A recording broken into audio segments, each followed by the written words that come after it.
Hello दोस्तों, कैसे हैं आप सब। आई होप आप सब बहुत बढ़िया होंगे, मस्त होंगे, जबरदस्त होंगे। तो स्वागत करता हूं मैं GD sir GD accounts lab के इस प्लेटफॉर्म पर, जहां पे मैं पढ़ाता हूं अकाउंटेंसी, वो भी बहुत ही सिंपल एंड मजेदार लैंग्वेज में। तो आइए स्टार्ट करते हैं आज के सफर को और समझते हैं कि आज के सफर में हम ऐसे कौन से टॉपिक हैं जिनको बहुत ही ज्यादा इंटरेस्टिंग वे में सीखने वाले हैं। तो चलिए स्टार्ट करते हैं बिना देरी के हुए। और स्टार्ट करने से पहले एक जरूरी इंफॉर्मेशन, अगर आपने मेरी पुरानी वीडियो को नहीं देखा है तो जाइए पुरानी वीडियो को देख कर आइए, है ना, सो दैट कि आपको बहुत ही आसान लैंग्वेज में समझाया गया सारी चीजें और ये भी समझ में आ जाए। तो चलिए स्टार्ट करते हैं आज के सफर को। और आज है हमारा एडमिशन ऑफ न्यू पार्टनर का पार्ट नंबर 6, जिसमें हम आज कवर करने वाले हैं रिजर्व एंड एक्यूमुलेटेड प्रॉफिट के मीनिंग एंड उनसे रिलेटेड जनरल एंट्रीज, और साथ ही साथ हम करने वाले हैं न्यूमेरिकल। भाई एक कॉन्सेप्ट सीखने के बाद न्यूमेरिकल करना तो बनता है ना, तभी तो हम सीख पाएंगे, कॉन्सेप्ट को अप्लाई कर पाएंगे। नहीं, कॉन्सेप्ट तो पढ़ लिया और समझ नहीं आ रहा कि अप्लाई कैसे करना है। इसीलिए कॉन्सेप्ट सीखने के बाद हमको न्यूमेरिकल करना जरूरी होता है। तो आइए स्टार्ट करते हैं और क्या होता है meaning of reserve and accumulated profit. ठीक है, तो दोस्तों याद रखना, जब कोई न्यू पार्टनर एडमिशन लेता है ना। मान लेते हैं कि यहाँ पे ए और बी ऑलरेडी पार्टनर है। अब यहाँ पे एक सी बंदा आ रहा है, एक नया पार्टनर। ठीक है, इसको क्या बोलेंगे, ये है न्यू पार्टनर। जब ये आ रहा है तो क्या होगा बताओ, है ना। तो भाई साहब ये जो ए और बी है ना, ए और बी ने कुछ ना कुछ तो पहले आउट ऑफ प्रॉफिट से, मतलब प्रॉफिट से कुछ ना कुछ रिजर्व बना के रखा होगा। क्या समझे दोस्तों, है ना। प्रॉफिट से ये लोग कुछ ना कुछ, जो एग्जिस्टिंग पार्टनर है, इन्होंने कुछ ना कुछ रिजर्व बना के रखा होगा। क्या होता है रिजर्व दोस्तों? रिजर्व का मतलब होता है कि भाई फ्यूचर अनएक्सपेक्टेड है, ऑल वी नो दैट।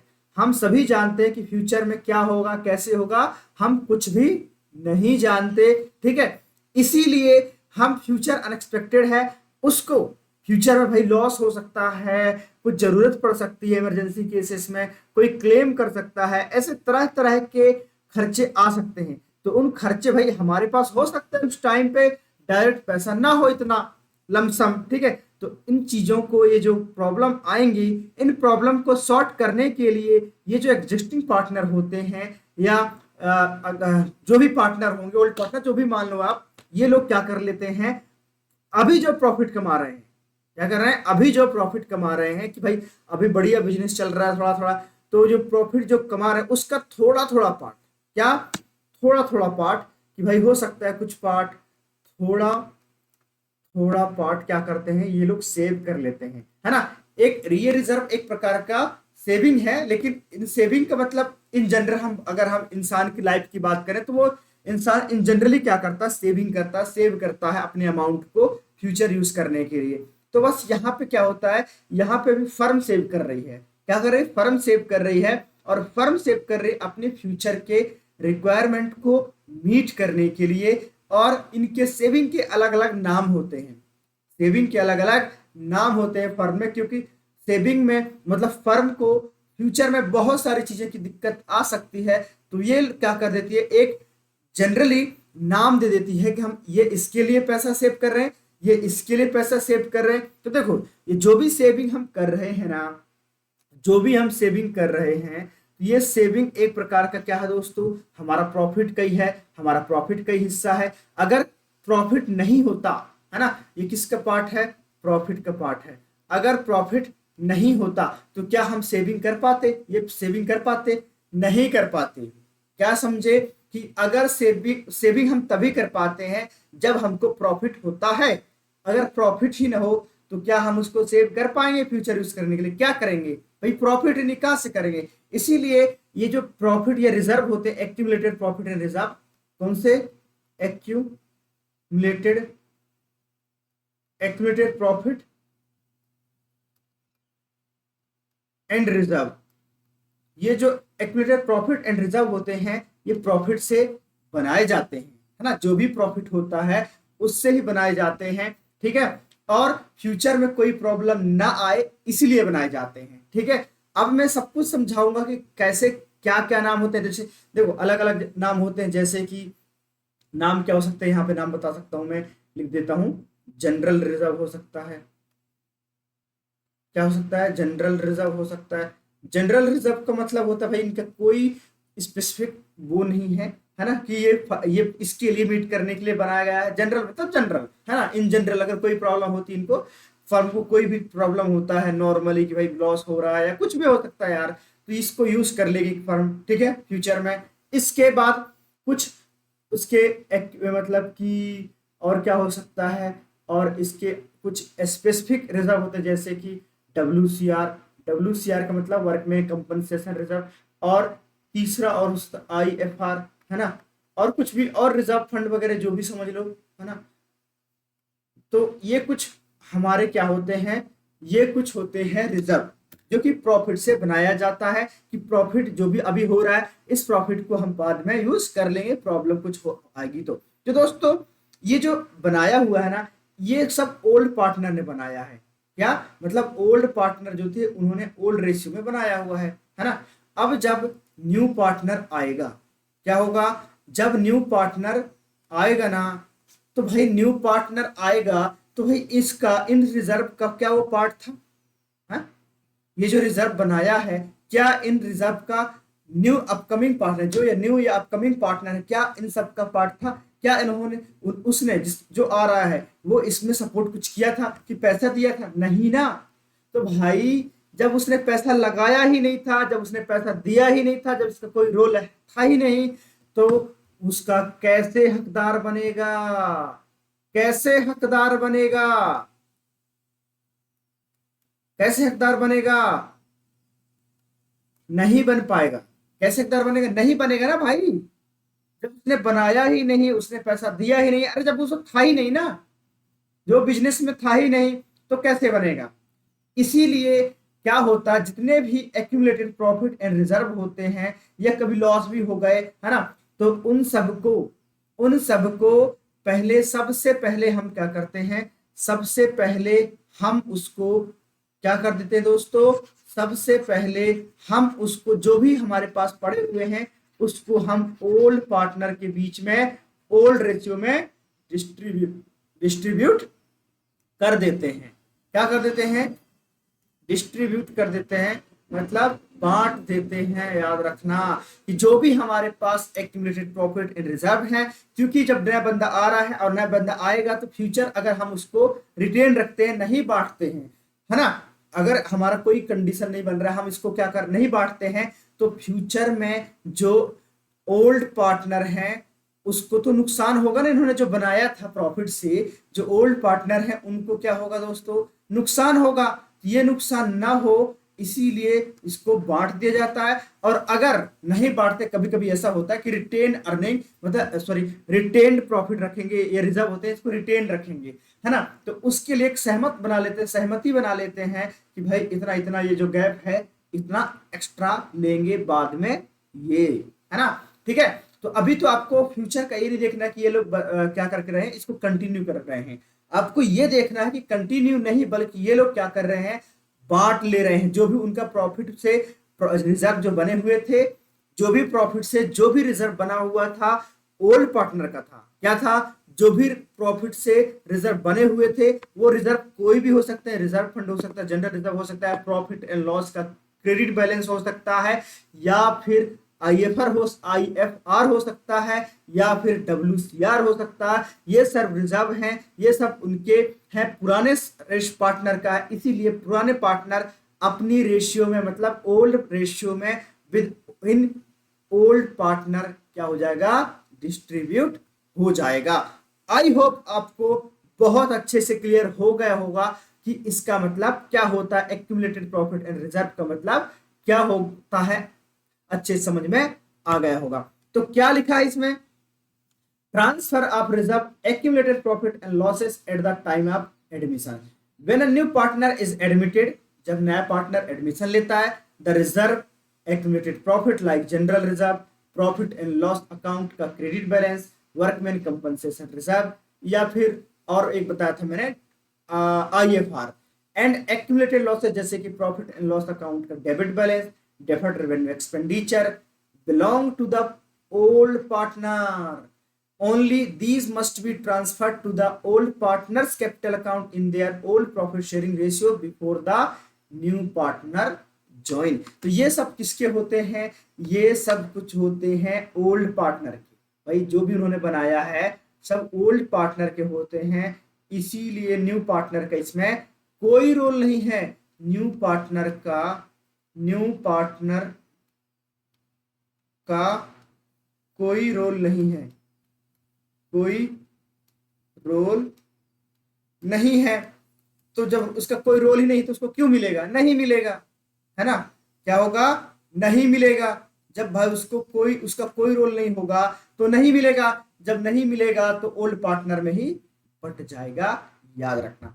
एक बात और याद रखना है, तो जब जब रिकॉन्स्टिट्यूशन होगा, रिकॉन्स्टिट्यूशन का मतलब क्या होता है दोस्तों, जब जब रिकॉन्स्टिट्यूशन ऑफ पार्टनरशिप फर्म होगा तब तब जो भी एक्यूमुलेटेड प्रॉफिट एंड रिजर्व होंगे तब तब वो क्या होगा, बट जाएगा ओल्ड पार्टनर में। कहने का मतलब ये कि जब हमने सेकेंड चैप्टर पढ़ा था, या हमने चैप्टर का नाम reconstitution of partnership firm change in PSR among the old existing या अमंग द एग्जिस्टिंग पार्टनर, ये चैप्टर पढ़ा था जिसको हमने नॉर्मली पीएसआर या चेंज इन पीएसआर भी बोलते हैं। इसमें भी हमने रिजर्व और एक्यूमुलेटेड प्रॉफिट का क्या करा है, एडजस्टमेंट करा है। तो याद रखना दोस्तों, जब जब रिकॉन्स्टिट्यूशन होगा तब तब हम इनको एडजस्टमेंट करेंगे, डिस्ट्रीब्यूट करेंगे। मतलब क्या हुआ, इससे क्या समझ में आया, इससे ये समझ में आना चाहिए आपको कि जब जब रिकॉन्स्टिट्यूशन होगा तब तब ये बांटेगा। और जैसा ट्रीटमेंट रिकॉन्स्टिट्यूशन के केस में, मतलब कि चेंज इन पीएसआर के केस में हुआ था, वैसा के वैसा सेम का सेम कॉन्सेप्ट यहाँ पर भी, एडमिशन पर भी, और सेम का सेम कॉन्सेप्ट हमारे रिटायरमेंट और डेथ पर भी है। मतलब टेंशन लेना ही नहीं है, अगर आपने एक बार अच्छे से कर लिया है तो दूसरी बात मतलब एडमिशन में भी आपको आसान हो जाएगा, रिटायरमेंट में भी आसान हो जाएगा, डेथ में तो आसान होगा ही होगा। मतलब सभी में सेम का सेम कॉन्सेप्ट होता है, सेम का सेम ट्रीटमेंट होता है एक्यूमुलेटेड प्रॉफिट एंड रिजर्व का। याद रखना, कोई चेंजेस नहीं होते इन तीनों में। कौन कौन सा, चेंज इन पीएसआर में, एडमिशन में और रिटायरमेंट डेथ में। तो इन तीनों में कोई चेंजेस नहीं होता, सेम का सेम ट्रीटमेंट किया जाता है, याद रखना, ठीक है ना, समझ गए। तो अगर आपने पुराने वीडियो को या सेकेंड चैप्टर में चेंज इन पीएसआर में अच्छे से समझ लिया है, तब तो आपके लिए है क्या, चुटकियों का खेल, बाएं हाथ का खेल। किसका, बाएं हाथ का खेल है, आप चुटकियों में इसको कर सकते हो, ये मेरा गारंटी है। और मैं आपसे उम्मीद भी करता हूं कि अगर आपने पूरा नहीं देखा है तो मैं आपसे एक्सपेक्ट कर सकता हूं भी कि आप इसको बहुत अच्छे से कर पाएंगे, ठीक है। फिर भी अगर आप लोगों को नहीं समझ में आया, कुछ लोगों को नहीं समझ में आया, उसके लिए टेंशन नहीं लेना है, फिकर not, because I am there, no need to fear, follow me. GD भैया है ना आपके साथ, हर एक समस्या का समाधान, वन स्टॉप सॉल्यूशन। तो फिगर नॉट, स्टार्ट करते हैं इसके ट्रीटमेंट को और समझते हैं नॉर्मली वन बाय वन, ठीक है। अब ये है transfer of reserve and accumulated profit. अभी तो हमने समझ लिया कि मीनिंग क्या होते हैं, ये सब चीजें हम set of out of profit, set of out of profit हम आउट ऑफ प्रॉफिट से मतलब प्रॉफिट से बनाते हैं, और ये सबके सब ओल्ड पार्टनर का होता है। किसका, ओल्ड पार्टनर का होता है, इसीलिए ओल्ड पार्टनर के बीच ओल्ड प्रॉफिट शेयरिंग रेशियो में ये डिस्ट्रीब्यूट हो जाएगा, ठीक है। तो इसमें दो चीजें होती है, एक तो भाई प्रॉफिट हो सकता है ना, एक तो प्रॉफिट हो सकता है, एक हो सकता है लॉस। तो दो चीजें होती है प्रॉफिट में भाई, क्रेडिट बैलेंस होता है P&L का, किसका, P&L अकाउंट का क्रेडिट बैलेंस, और यहाँ पे डेबिट बैलेंस होता है किसका, P&L का, है ना, P&L का डेबिट बैलेंस। ऐसे ही उसके रिजर्व बहुत सारे हो सकते हैं, और इसमें डेफर्ड रेवेन्यू एक्सपेंडिचर हो सकता है, डेफर्ड रेवेन्यू एक्सपेंडिचर हो सकता है। तो इन सबको हम क्या करते हैं, एडजस्टमेंट करते हैं, ट्रीटमेंट करते हैं। तो क्या लिखा है, when a new partner is admitted the reserve and accumulated profit earned before admission belong only to the old partner because they were created from the profit earned before the new partner joined the firm। जो कि मैंने already अच्छे से समझा चुका हूं, ये जो भी एक्यूमुलेटेड प्रॉफिट होते हैं, जो भी रिजर्व होते हैं, सब कुछ ओल्ड पार्टनर ने बनाया है। किसने बनाया है? ओल्ड पार्टनर ने बनाया है। तो ओल्ड पार्टनर ने बनाया था, किसका होगा? ओल्ड पार्टनर का होगा यार, सिंपल। जिसने बनाया उसी का होगा ना, जिसने बनाया उसी का होगा, simple. Therefore these item are transferred to the old partners capital account in their old profit sharing ratio. इसीलिए भाई उनका है, इसीलिए क्या हो जाएगा कि सब ये जितने भी आइटम हैं सब कुछ ओल्ड पार्टनर के बीच में बट जाएगा उनके ओल्ड प्रॉफिट शेयरिंग रेशियो में। ठीक है, चलिए अब स्टार्ट करते हैं ट्रीटमेंट ऑफ एक्यूमुलेटेड लॉसेस। अब जो एक्यूमुलेटेड लॉसेस होते हैं उसको क्या करा जाता है भाई? कभी कभी प्रॉफिट के साथ साथ लॉस भी होती है, तो वो भी किसका है? नया पार्टनर आएगा, उसको थोड़ी आप पकड़ा दो कि भाई ले तू आ, और ये हमको जो 10,000 का लॉस हुआ है, ये 10,000 का लॉस हुआ है, उसमें भी तेरा हिस्सा बनेगा, उसमें भी तेरा बनेगा। अरे तो भाई साहब कैसे बनेगा जब वो आया ही नहीं था, आपके फर्म का हिस्सा ही नहीं था, आपके बिजनेस का हिस्सा ही नहीं था, तब उसका कोई रोल ही नहीं था। जब कोई रोल ही नहीं है तो वो कैसे उसको ले लेगा? लॉस को कैसे बियर करेगा? नहीं करेगा भाई, लॉस बियर नहीं करेगा इन जनरल, है ना। लेकिन अगर आप उसको यही कंडीशन से लेके आ रहे हो कि हमारा जो भी अभी तक लॉस है उसमें भी तुम्हारा हिस्सा बनना पड़ेगा, तो वो अलग कंडीशन होती है। But by default in general आपको समझना है कि न्यू पार्टनर का लॉस में या अभी तक के जो भी काम हुए हैं यार, है ना। मान लेता हूं कि एक फर्म है जो कि फर्स्ट अप्रैल 2022 से चल रही है। कब से? 1 अप्रैल 2022 से चल रही है। अब जब 2022 से चल रही है ना, तो अभी तक के काम, अभी तक मतलब अभी क्या अभी 2026 चल रहा है। क्या चल रहा है दोस्तों? 2026 चल रहा है ना। 2026 हम अगस्त में आ चुके हैं, है ना। जब 2026 में अगस्त में आ चुके हैं, तो बताओ यहां से यहां तक का जो सफर रहा है कितने साल का? 4 साल का, है ना, है ना। जो भी 4 साल का सफर है, तो 4 साल तक यहां से यहां तक आने में, अब भाई ए भी थे, काम करने वाले कौन थे? ए और बी था, है ना। ए और बी थे, तो ए और बी जो भी काम करने वाले थे, ये लोग यहां तक जो काम किए हैं, अब जब सी आता है यहाँ पे अप्रैल में या 2026 में सी आता है, तो यहां तक के काम मतलब 2026 में ज्वाइन करने से पहले तक के काम जितने भी रहे होंगे, उससे सी का कोई लेना देना नहीं है, उससे सी का कोई लेना देना नहीं है। जो ओल्ड पार्टनर है उन्हीं का सब कुछ करा धरा है, जो ओल्ड पार्टनर है सब उन्हीं का करा धरा है। तो भाई सी का क्या रोल? तो सी क्यों ले लेगा प्रॉफिट? ना तो प्रॉफिट मिलेगा और ना ही लॉस लेगा, कुछ नहीं लेगा सी, याद रखना। ठीक है, समझ में आया? कोई नहीं लेगा, सी लेगा ही नहीं, याद रखना, क्योंकि सी का तो कोई लॉस है नहीं है, कोई वो नहीं है। ठीक है, ओके। तो आई होप आपको मीनिंग तो अच्छे से क्लियर हो गया होगा कि सी का मतलब जो भी अपकमिंग पार्टनर होता है, आने से पहले तक का जो टाइम होता है उसका कोई रोल नहीं होता, ध्यान रखना आपको। ठीक है, अब आगे चलते हैं। अब क्या है कि ये जो है जितने भी प्रॉफिट या लॉस भाई हो रहे हैं, एक्यूमुलेटेड प्रॉफिट एंड लॉस, उनको डिस्ट्रीब्यूट कर दिया जाता है। मान लेते हैं कि अगर रिजर्व जो है ना, रिजर्व है हमारे पास, जनरल रिजर्व, अब वो 10,000 का है ना। एक क्वेश्चन की हेल्प से नॉर्मली समझते हैं कि हमारे पास जनरल रिजर्व है कितने का? 10,000 रुपए का। जनरल रिजर्व 10,000 का है और ए और बी पार्टनर हैं पहले से। अब सी आता है, अब 1 अप्रैल 2026 को मान लेते हैं सी आता है ना। तो इनका 31 मार्च तक कितना था?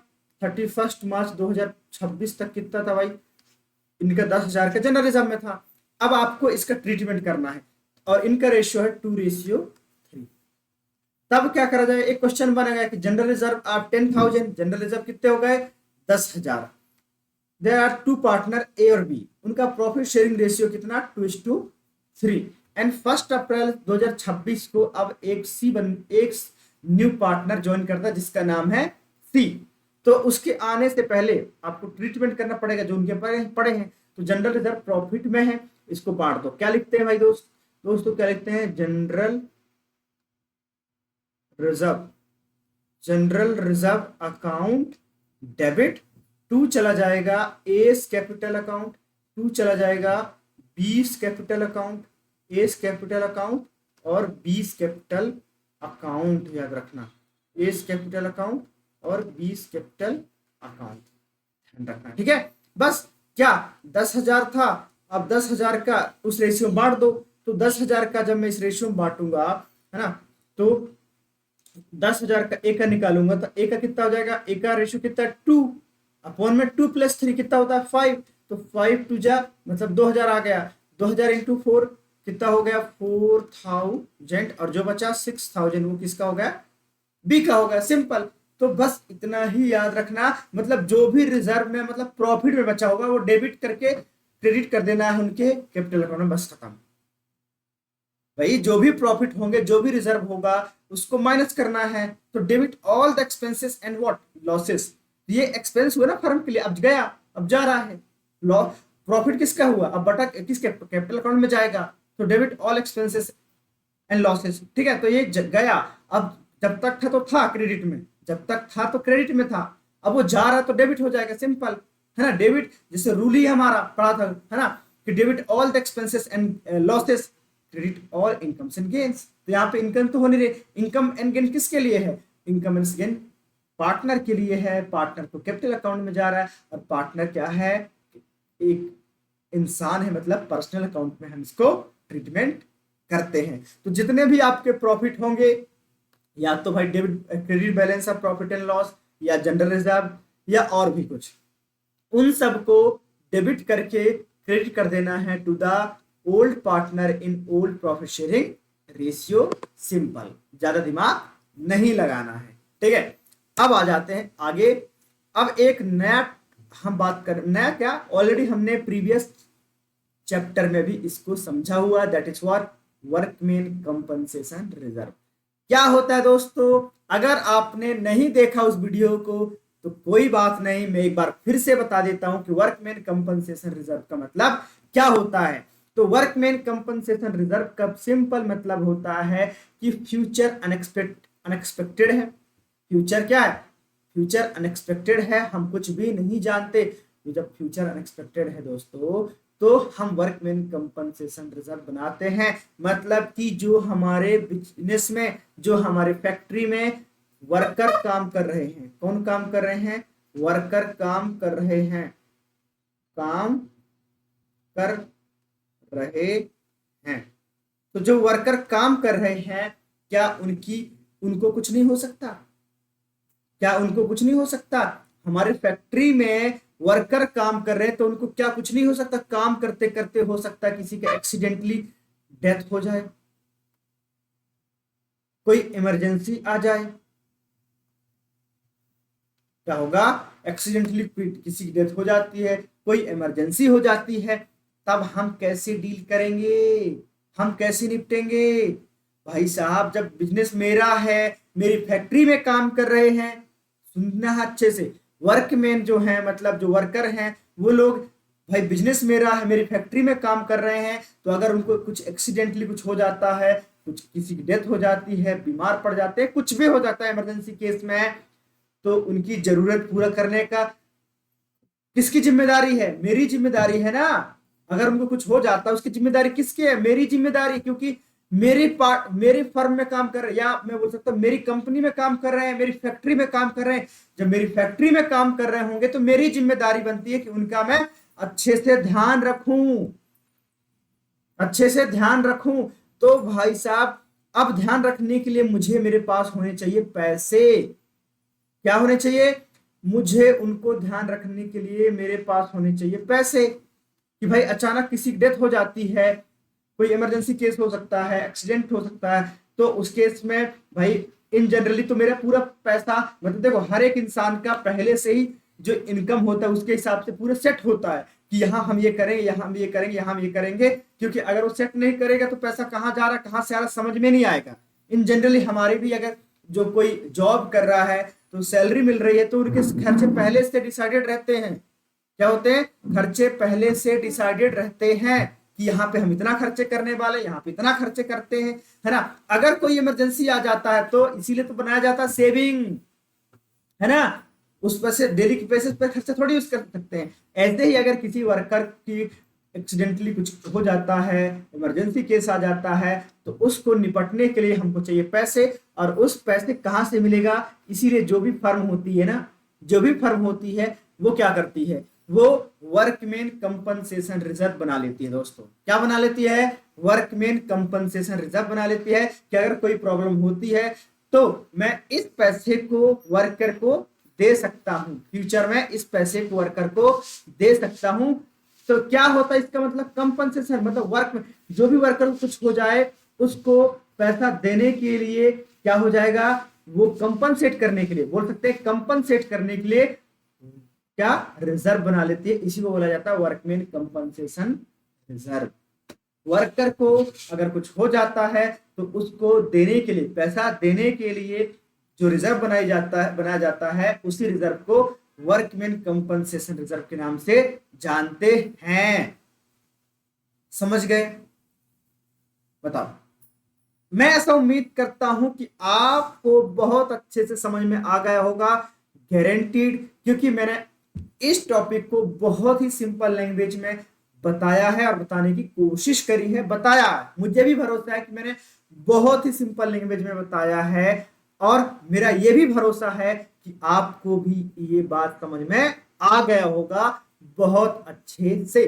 ठीक है, तो वर्कमैन कंपनसेशन रिजर्व है, मतलब इसको हम प्रॉफिट से बनाते हैं, और जब प्रॉफिट से बनाते हैं तो जब न्यू पार्टनर आता है, जब न्यू पार्टनर आता है तो न्यू पार्टनर जब आएगा, अगर हमारे पास ऑलरेडी वर्कमैन कंपनसेशन है, कितना अमाउंट हो सकता है? 90,000, 1 लाख, कुछ भी अमाउंट हो सकता है।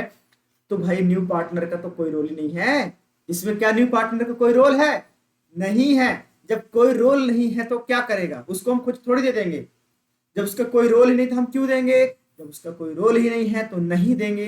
ये बट जाएगा प्रॉफिट शेयरिंग ओल्ड पार्टनर में with old partner profit sharing ratio. खत्म बात। ठीक है, तो क्या है accounting of workman compensation reserve? क्या बोलता है? Workman compensation reserve is a reserve created या एप्रोप्रिएटेड, क्रिएटेड या एप्रोप्रिएटेड का मतलब होता है प्रॉफिट से बनाना, out of the firm's profit to meet the liability of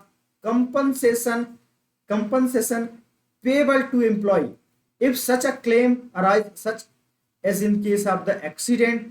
A claim may or may not arise, but if it is arise, it may be equal to or less or more than the amount of the reserve.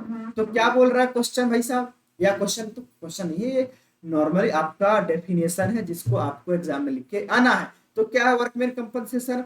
Reserve से बनाया जाता है, और ये profit reserve से बनाया जाता है नहीं, एक रिजर्व होता है, और ये एक प्रकार का प्रॉफिट से बनाया जाता है। क्या करने के लिए? लायबिलिटी को मीट करने के लिए, जो कि हम एम्प्लॉय को पे करते हैं। अगर उसका कुछ क्लेम है, मांगा है, तो ठीक है। अगर कुछ आ गया, कोई एक्सीडेंट हुआ एक्चुअल में, भाई जरूरी थोड़ी है कि यार कि हमने बनाया तो उतना का होगा। भाई मैंने, हो सकता है कि मैंने उसके लिए 60,000 के लिए बना के रखा था, वर्कमैन कंपनसेशन रिजर्व में कितना 60,000 बना के रखा था, लेकिन जो मुझे जरूरत पड़ गई पर लोगों को देना पड़ गया अचानक, एक साल किसी मंथ या किसी साल ज्यादा एक्सीडेंट हो गए, कुछ भी हो सकता है, तो उस केस में मुझे हो सकता है उससे पैसा ज्यादा देना पड़े, 90,000 देना पड़ सकता है। हो सकता है कुछ ना देना पड़े, कुछ ना देना पड़े, या हो सकता है जो जितना उतना ही देना पड़े, हो सकता है कम देना पड़े।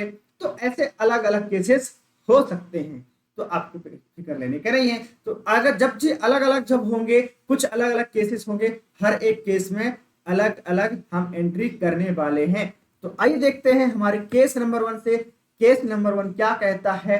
When there is no claim, when there is no claim, when there is no claim against workman compensation reserve. जब कोई क्लेम ही ना हो, मतलब मान लेता हूं कि हमारे पास हमने इसका बनाया था 60,000, कितना 60,000 का बनाया था, अब इसमें कोई क्लेम ही नहीं है, कोई क्लेम नहीं है, इसका मतलब किसी ने मांगा ही नहीं है, किसी को कोई नुकसान हुआ ही नहीं है। सिंपल भाई, कोई क्लेम का नहीं मतलब किसी को कोई नुकसान हुआ ही नहीं है। जब कोई नुकसान नहीं है तो 60,000 प्रॉफिट के टाइप का है ना, तो ये 60,000 को क्या कर दो? बांट दो यार, डिस्ट्रीब्यूट कर दो। क्या कर दो? डिस्ट्रीब्यूट कर दो among the old partner in old profit sharing, जिससे बात खत्म। दूसरा क्या case? When claim is equal to workman compensation reserve.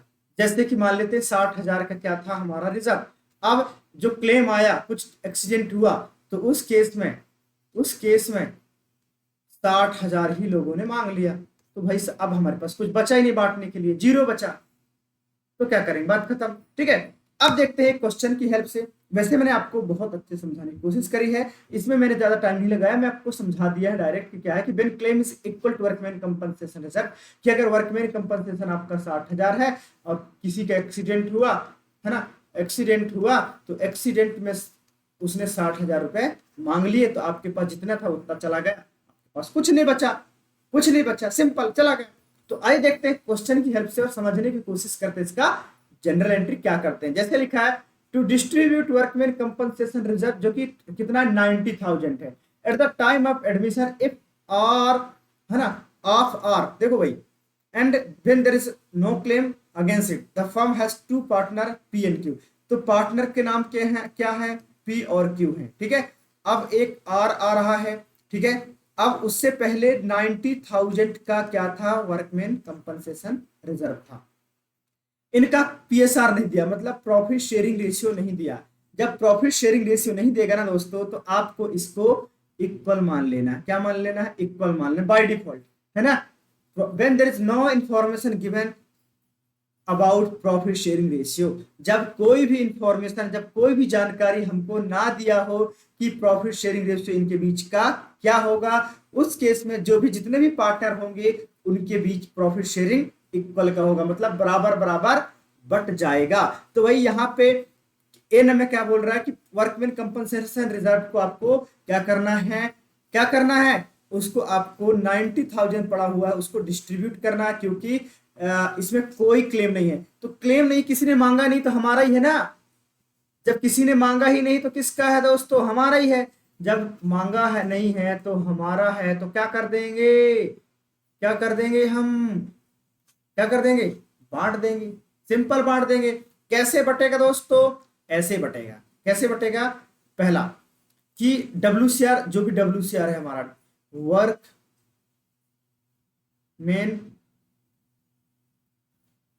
Compensation reserve account debit to P's capital account to Q's capital account. कितना था, 90,000 था। अब कितना कितना जाएगा, मैंने बताया कि भाई साहब जब when there is no information given related to PSR, that means आपको बराबर बराबर मानना है। अब बराबर बराबर मानोगे तो बराबर बराबर चलेगा। तो 90,000 का आधा कितना होगा, 90,000 का हो जाएगा 45,000, इसका भी 45,000। बस बीइंग वर्क, नरेशन क्या लिख देंगे, बीइंग वर्कमैन कंपनसेशन, वर्कमैन या WCR workman compensation reserve distributed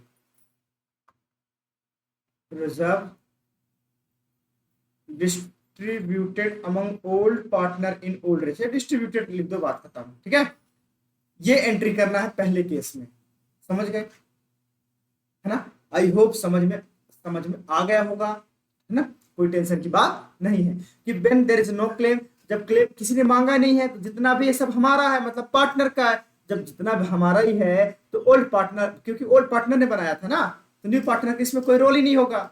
old partner ने बनाया था तो न्यू पार्टनर का कोई रोल ही नहीं होगा, तो सिंपल इसको डिस्ट्रीब्यूट कर दो।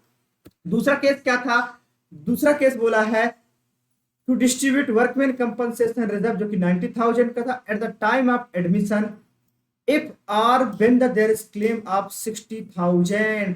तो अब देखो दूसरा केस क्या है, केस 2 है। केस 2 में आपको क्या बोला, रिजर्व कितने का है, 90,000 का है। कितने का है, 90,000 का। अब उनको किसी को कुछ हुआ तो उन्होंने 60,000 मांग लिए। क्या कर लिए, 60,000 मांग लिए, है ना। WCR कितने का था, 90,000 का। क्लेम कितना हुआ, 60,000। WCR 90,000 का था, क्लेम कितने का हुआ, 60,000 का। सिंपल, तो क्या करेंगे, देखो बहुत सिंपल एंट्री है। अब बचा कितना, जो रिमेनिंग हुआ, रिमेनिंग मतलब बचा कितना कि भाई साहब बचा 90,000 माइनस 60,000 दैट इज 30,000। ये 30,000 बचा ना, 30,000 बढ़ जाएगा यार, जितना बचा वो बटेगा, जितना बचा वो बढ़ जाएगा, जो चला गया वो चला गया, ठीक है, जो चला गया वो चला गया। तो आई होप आपको ये वाला केस अच्छे से समझ में आ गया होगा, ठीक है। अब थोड़ी सी लाइट चली गई दोस्तों, क्या हुआ, एक क्वेश्चन है लास्ट, इसको डिस्कस कर लेते हैं कि केस 2 में 90,000 है, ठीक है, हमारे पास कितना है 90,000 है और क्लेम है 60,000, रिमेनिंग बचा 30,000, तो बांट देंगे ना 30,000 को, तो जनरल एंट्री क्या होगा, जनरल एंट्री क्या होगा,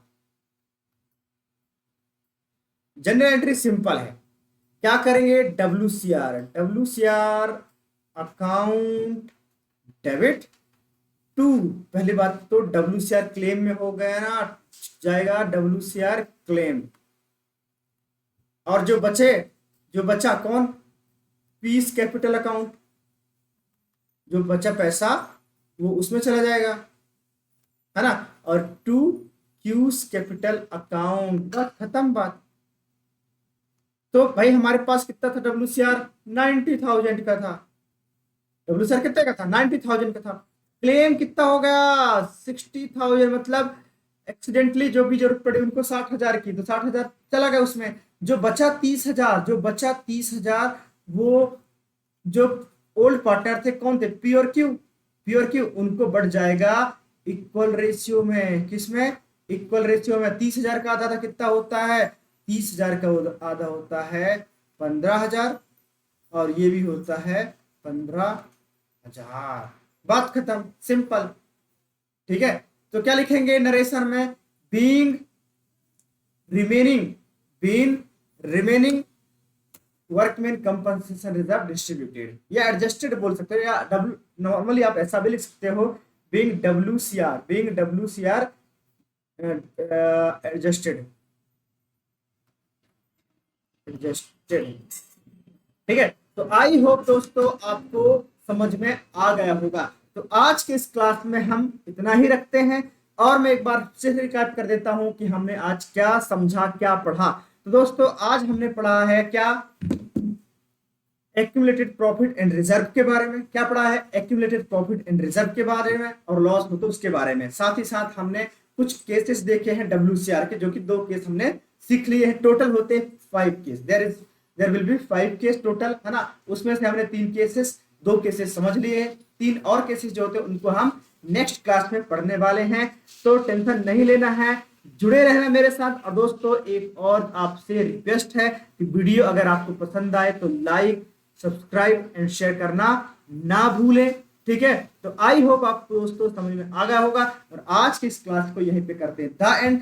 तब तक के लिए अपनों का ख्याल रखिए, अपना ख्याल रखिए, तभी तो आप पढ़ाई करेंगे। सब कहते हैं ना कि स्वस्थ शरीर में ही स्वस्थ मस्तिष्क निवास करता है, इसीलिए आप स्वस्थ रहिए, मस्त रहिए, जबरदस्त रहिए। जय हिंद।